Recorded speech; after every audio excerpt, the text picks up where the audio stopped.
Happy Thursday! We're back with another episode of Go FUD Yourself. And today is crypto arms race, which means we're going to fly all over the world and talk about different countries and what they're doing, what's exciting, what's not. How you doing, Kiara? Okay, well, we're not going to go all over the world. We're going to stay in a very small area of the world. But there is a lot of activity in that area, and we've been kind of slacking on news. Yeah, Asia, Southeast Asia. Looks like we're going to spend most of our time today. Yeah, that's where we're at. So we're talking about Singapore, Paxos. What else? We're going to talk about Singapore quite a bit. I think they have some of the biggest news right now, but we're going to go all over, including Malaysia, who are setting some very strange precedents for the rest of the crypto world. India, we're going to see where Binance is moving next. We're going to pop down into Laos. I think we even have Thailand and Japan in here. Yeah, I think there's an India thing too. I said India. Man, there's just tons of stuff to talk about. Okay, quick reminder. We're a live I feel like we could do crypto arms race every day, but do like continents or something. Because there's so much news that comes out every day that we just can't cover completely, right? I mean, someday when we're out of Twitter jail, maybe we can actually advertise then to those countries if we did countries. Whoa. I know. You calm right down. Who would have thunk? Okay, we're a live show Monday to Friday, 12:30 p.m. Eastern. All major venues. Help us get the word out, please. Like, share, subscribe. And in honor of a much overdue pumpage, we're wearing Avalanche merch today. And quick reminder that we're all still going to make it. It just maybe not on the timeline we originally thought. But anyways, it was nice to see some fireworks in the Avalanche ecosystem over the last few days. Most of these major L1s have had their own experience with that. But anyways, quick shout out to our friends at Ava Labs and Avalanche. And they're doing a really cool Avalanche host thing in Turkey right now, which I'm FOMOing over a lot.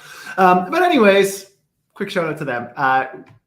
Yeah, I don't know. I lost my train of thought, so we're just going to go. We should go.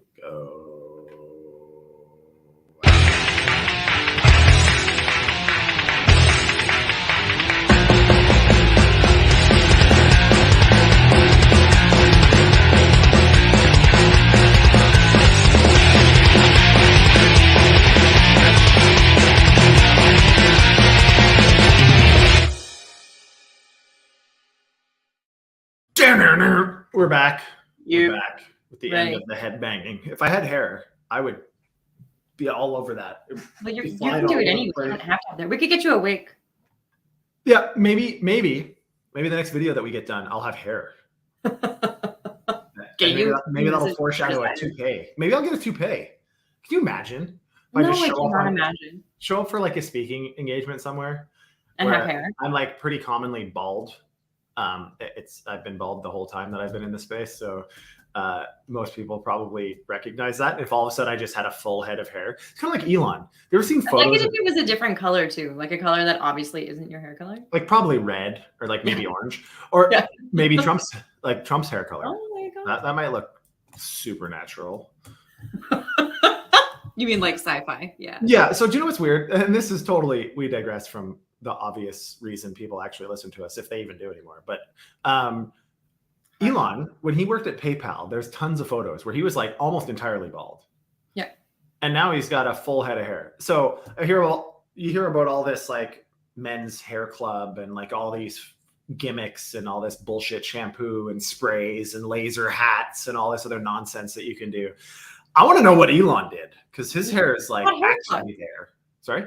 You got hair plugs. Doesn't that shit not actually work? No, it totally works. The new stuff totally works. You should try it, because he was bald, and then when he got hair, he was very successful. And so maybe your success will get ramped up as you. Are you implying that I'm not successful? No, I'm just saying that now he's like 10x successful. So if you want to 10x yourself, maybe hair is the answer. I feel like that's kind of like, what is that called when you stereotype an entire group of people based on a physical characteristic? Stereotyping. What is that called? It's called stereotyping.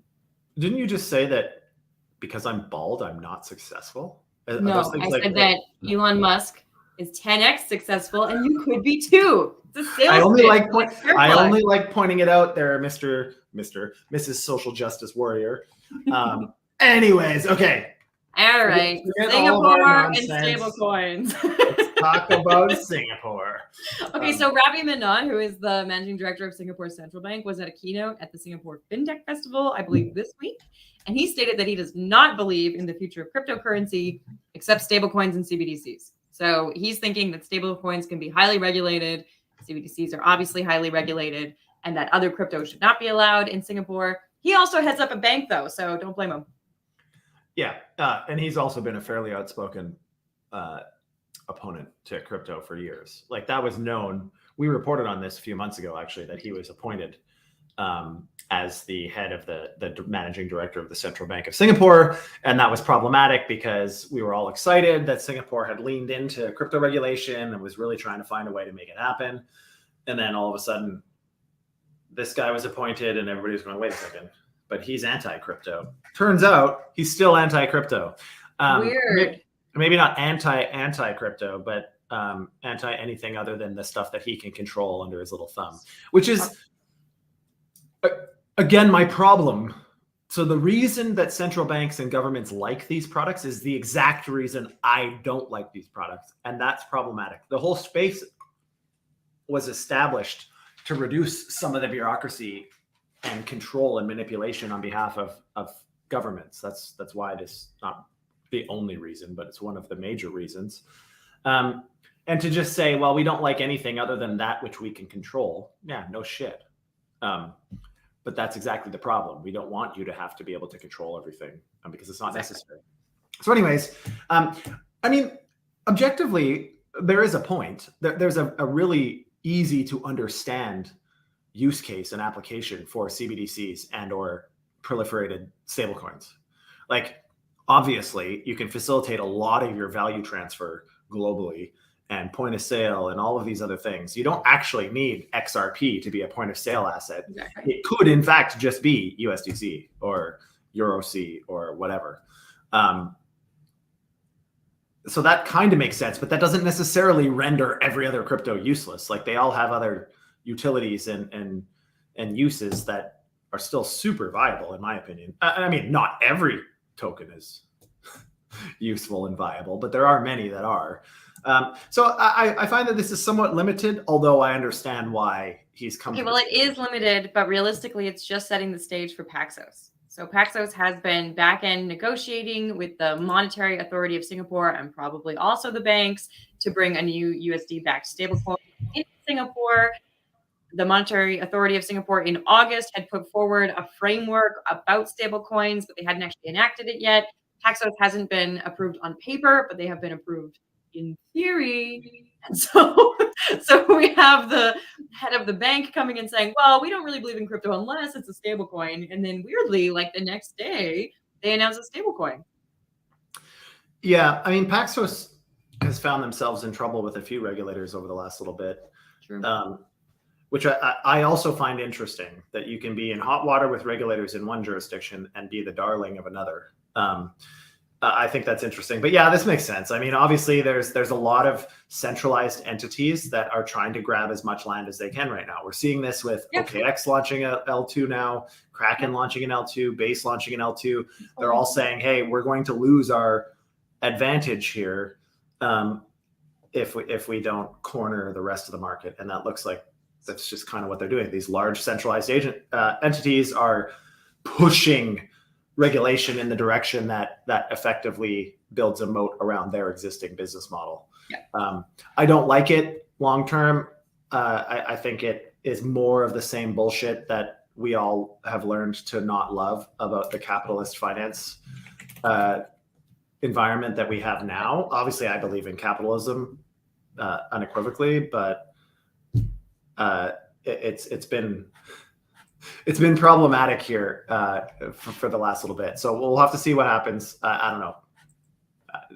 I struggle with the CBDC stablecoin thing. We know that because I think it's just a bait and switch to get the same control and more. Oh, absolutely. But what I think is truly interesting about this is we kind of have the one side where Ravi Menon is saying, hey, stablecoins are fine, CBDCs are fine, but other tokenized assets aren't really what we want. The Monetary Authority of Singapore says, hey, we have some frameworks. Maybe someone wants to come make something. Paxos, you're in, despite the hot water you're in otherwise. But then the Monetary Authority of Singapore has also partnered with big names, including Layer Zero, Ava Labs, Chainlink, and then big names on the TradFi side as well, like HSBC and Onyx and Swift. And they have released a white paper called Project Guardian, which is about the seamless exchange of digital assets across independent networks. And it is about general asset tokenization. So on the one hand, we have Singapore saying, hey, we're going to have full power and control. We really like CBDCs. The bank really likes stable coins. That's the direction we're going in. We're going to regulate it. It's available to you. And on the other side, they're like, but there might be more, hopefully. So I see there being a bit of a dichotomy even within their leadership. Yeah. I mean, I actually haven't read the white paper. It just came out yesterday. Yeah. I mean, it's if it is what I think it is, it's actually not a horrible idea. I mean, I think that's what we're all eventually going to try to do, is find ways to connect currently siloed ecosystems in one common infrastructure. That's kind of the idea. So I am, in fact, a fan of this. I just hope it's not at the cost of other innovative approaches, which usually is the case. That was pretty FUDdy for something you haven't even read. Well, I'm a little bit funny about it because anytime that any central authority releases a white paper on the only thing that they're going to accept. But it's not about the stablecoins. Their white paper is in line with Ava Labs, Layer Zero, Chainlink. One of the quotes from the white paper says, to ensure that the proliferation of tokenized assets and market venues does not come at the expense of liquidity, there needs to be interoperability across financial networks and for digital assets to be exchanged seamlessly. We're just talking about multi-chain. Of course, it's multi-chain interop. But that being said, you got to take it with a grain of salt. We're going to put our objective hat on. Ava Labs, Layer Zero, and Chainlink all want to be the infra layer that connects all of that stuff. They want to be the hub that connects all of that stuff. And it's to their business advantage to have governments restrict optionality to their products and platforms. So the fact that they support it doesn't necessarily mean that, oh shit, crypto is accepting of this. That's a business. It's business saying, hey, we have an opportunity here to corner this little piece of the market similar to Paxos. Let's go ahead and do that. And it sounds like that's what they've done. Good on them for doing so. I know Ava Labs has spent a lot of time building business development in Asia, and it's really starting to pay off. But we'll have to see. I mean, what I would love to see, and what I think is critical, is that we don't stifle innovation entirely. And things like this, where the box is very rigid and narrow, I think is the exact antithesis of what we want. Why do you think it's rigid and narrow? I feel like if they're going multi-chain, that is innovation, right? Yeah, they're saying multi-chain is good, but they're saying there's only one way to do it, and we're the ones that are going to decide that. To me, it stifles. You haven't even read it.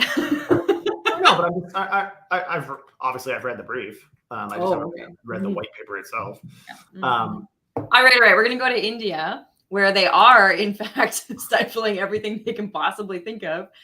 There's actually a think tank in India that has suggested they reduce their controversial 1% transaction tax to 0.01%. Because they have seen about 5 million crypto traders move transactions offshore. Yeah. I mean, obviously, that's like extortion level tax for just moving an asset around. Like, you could be paying for something and they're taking a 1% fee. That's insane, because it actually doesn't cost them anything to facilitate any of this. Well, it's also interesting because India has stated so many times that they're not going to be involved in crypto and they're not going to regulate crypto, and it's kind of buyer beware, but we will tax it and we will put you in jail if we don't like what you're doing, as per the other news out of India, which is basically that somebody who's currently in custody for breaking some sort of regulation related to crypto has put forward a public interest litigation asking for regulation around crypto so that he knows what law he broke. And they rejected that. They said, no way, Jose, this isn't our venue. We're not the ones who are going to be overseeing this. In fact, none of us are going to oversee it. Good luck. Yeah, that was the Supreme Court, which I don't understand Indian politics enough to opine on that in particular. But I think, I mean, India's always kind of been this weird I was talking about this the other day. I think Bolin and I were talking about it too. India FUD is almost as common as China FUD over Absolutely. the whole time I've been in the space. There's been some nonsense narrative all the time about India. They're in crypto, they're out of crypto, they love crypto, they hate crypto. They're going to penalize everybody, they're going to outlaw it. Oh, now they're going to encourage it. Anyways, the problem is with a lot of these like weird, seemingly unobjective taxation strategies is it's double taxing the same assets, because in India you're also paying capital gains on the growth of those assets. It makes no sense to have a transfer tax unless you're trying to discourage. Absolutely. Unless you're trying to discourage. Okay, so on taxes, Laos is actually kind of doing exactly the opposite thing. So they say that operators owe them over 20 million in taxes and licensing fees, the government of Laos. But noting that there has been a bear market and a downturn, they understand that these groups and companies probably don't have that much money. So they have actually announced a 50% reduction in all crypto debt to try to align with the market price drop. So they're still expecting all of their settlements to be complete by year end, but they're only trying to get half the amount that they said they were going to try to get. I mean, that's good for the people in Laos that owe money, for the entities that owe money. I mean, taxation of crypto has been interesting. Because they're not willing to give it the same tax advantages that many other securities type investments have, yet they want to claim that it's a security and enforce it as such. And that's been interesting because taxation has been used as a deterrence, generally.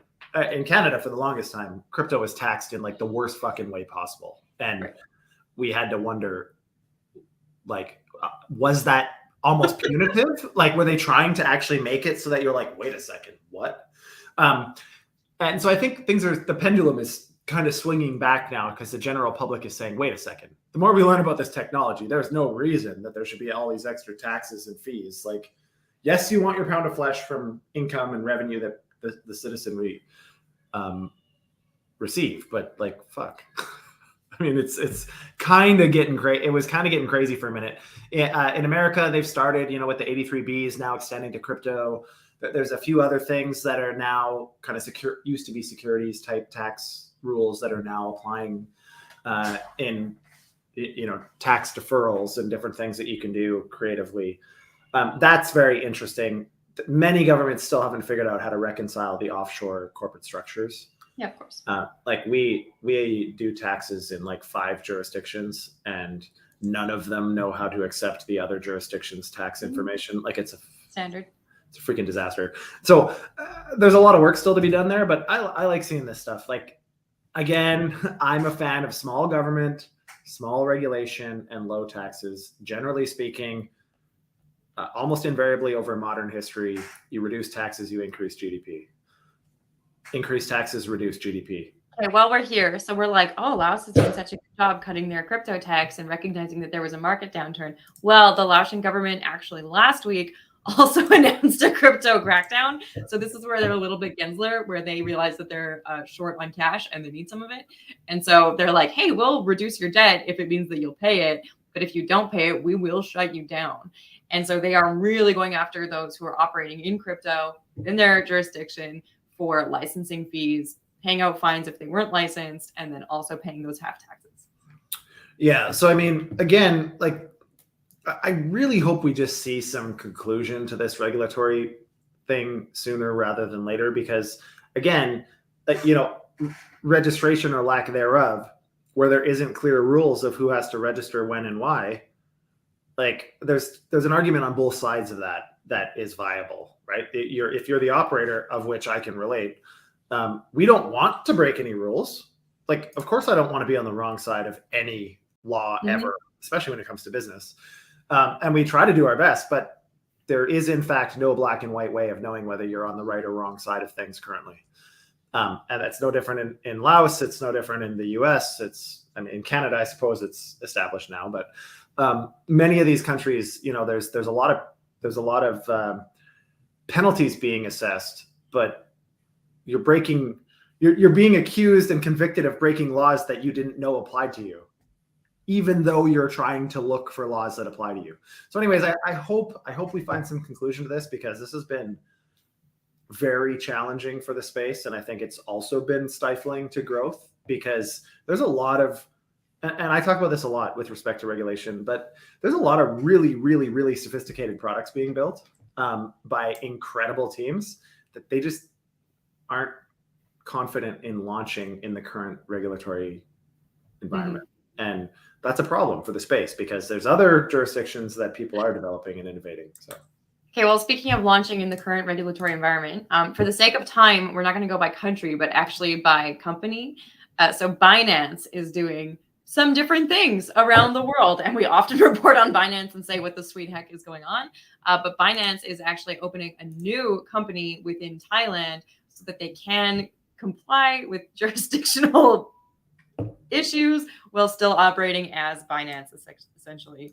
So that's one way they can go about it. And then in the meantime, they are also changing their operations in Japan. So we're seeing Binance in a variety of jurisdictions, but they're doing kind of the opposite thing. Whereas in Japan, they are just launching new tokens. So 13 new tokens will be on Binance Japan.